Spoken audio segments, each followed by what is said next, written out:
Hey guys, Psychic Chanda coming at you again with another video.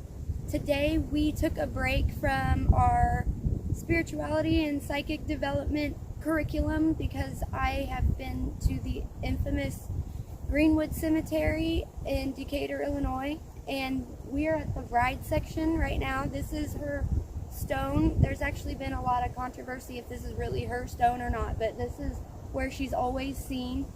I've done a lot of investigations here, and we have actually caught a lot of EVPs and pictures of her in this section, and we are just going to tell you about the story here. This is the picture I caught of the bride. You can see a head, shoulders, and her flowing bridal gown.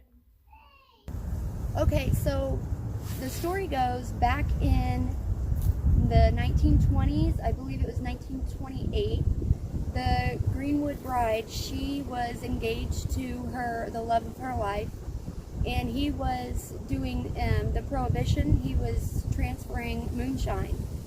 And the story goes, the night before their wedding, he went out to do a deal, and he actually met with the people to sell the moonshine, and he was murdered. They found him the next day in the Sangamon River, which is literally right behind the Greenwood Cemetery. And when they found him, they told his fiancée. She actually put her gown on and went to the part of the river right behind here where they found his body, and she drowned herself right where they found him.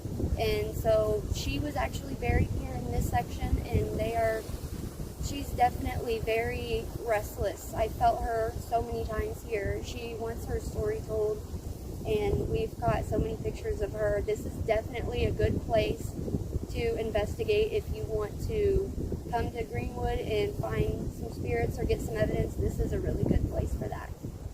So we're probably going to go to another section and see what else we can find. Alright guys, this is the power section. It is very popular as well with paranormal investigators.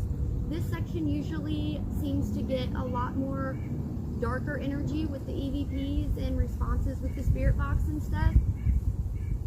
There's not a lot of stories that go with this section that I have heard, but it does have a lot of activity right here. There is one female spirit that I usually feel every time I'm here.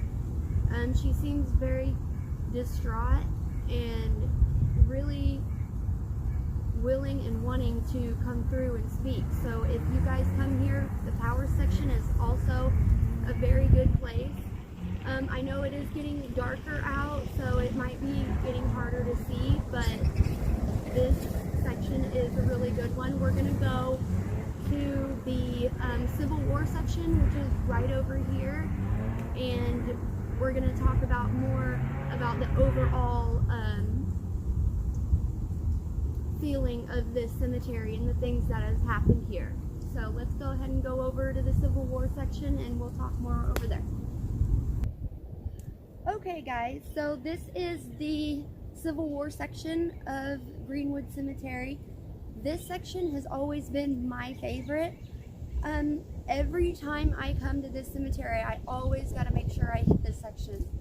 It has the most peaceful energy here, and you could meditate here and just speak with the spirits. Everything, I love it right here. The energy is amazing. But, so this cemetery has a lot of history. Let's talk about that. If you want to investigate here, it's good to know some of the history so you know which parts you want to hit and stuff like that. But this entire cemetery is extremely active. First off, the whole cemetery was built on top of Indian burial grounds, and that gives it a lot of energy right there just by itself. But other than that, this cemetery has been through so much. There was a flood here, a really bad flood, and so many graves collapsed, and there was just bodies everywhere. And there's the Sangamon River right behind this cemetery, and so many bodies actually fell into that cemetery, or into that river, and was floating down that river, and they were finding bodies for months. And of course, after they find all those bodies, they don't know which marker or who they are. So a lot of these bodies here are not in their correct markers, and that is a very high thing for activity and restless spirits. So with that flood happening and on top of the burial grounds, that would be enough. But then again, there's been so many satanic cults here. There's even been vampire cults that come here and do rituals at night. They sacrifice animals, or they do their rituals, whatever their goal is. It's usually, of course, to conjure up some kind of negative energy, because they use all of the energy and all of the activity that's in the cemetery with all the spiritual energy, and they use that to bring out demonic entities in their rituals. So that's why people use cemeteries so much. But this cemetery has been used a lot with satanic cults, even vampire cults, I've heard. And beyond that, there's so much vandalism here. There's so many kids that come to this cemetery.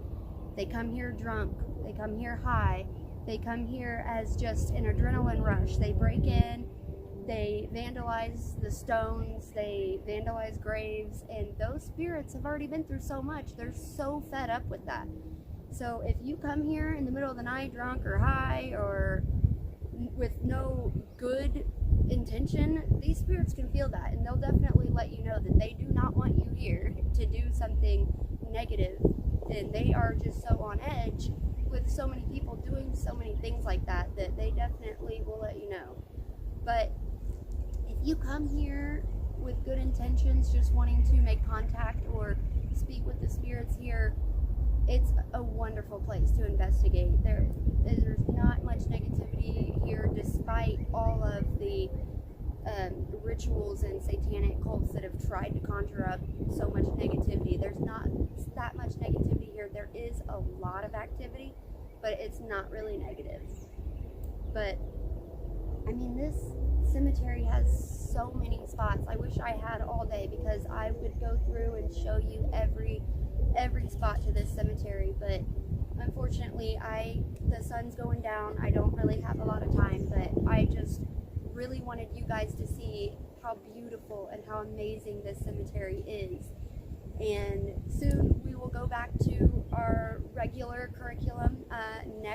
This coming week, we have the soul and ego, learning about our soul and ego, and having the correct balance with that, being able to work through some of that, and so we can become one with spirit. So we're going to be doing that this coming week also. But I did want to just take advantage of being here and showing you how amazing this cemetery is. So I guess that's it for now, guys. I will see you this coming week in my next video. And remember, this is Psychic Chanda saying, no matter how much your world looks like it's falling apart, it may very well just be falling into place. Thanks for joining me today, guys. Bye. There is an anomaly at the bottom middle of the screen, just dancing around right here. And then there it is again, just dancing around some more.